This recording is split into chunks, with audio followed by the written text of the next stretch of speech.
రైతులకు కూడా అంతకుముందు ఉన్న రేట్ల కంటే ఈరోజు మార్కెట్లో 22-2300 ఉన్నది. బోనస్ రావడం వల్ల 28-2800 చిల్లర పడుతున్నది. రైతులకు కూడా మంచి లాభదాయకం. దయచేసి రైతులు కూడా అర్థం చేసుకొని ఒడ్లు నీట్గా తీసుకొచ్చేటుంటే ఏ ఇబ్బంది ఉండదు. ఏ రోజైతే మ్యాచర్ వస్తుందో ఆ రోజే పంపించడం జరుగుతుంది. రైతులు దీన్ని అర్థం చేసుకొని రైతులు తప్పనిసరిగా పద్ధతిగా తీసుకొచ్చుకొని పద్ధతిగా చేసేటుంటే ఇబ్బంది ఏమి ఉండదు.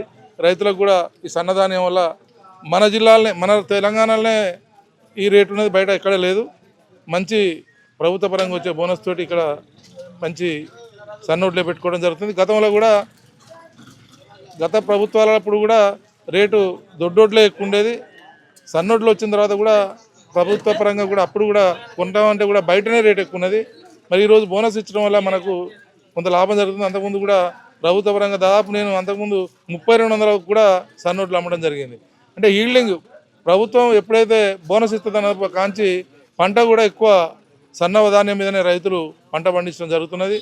రైతులకు ఈ వాతావరణం బాగాలేదు. దయచేసి అందరూ కూడా అర్థం చేసుకొని ఇమీడియట్గా మంచి ఒడ్లు నీట్గా చేసుకొని తీసుకురావాల్సిన కోరుతున్నాను.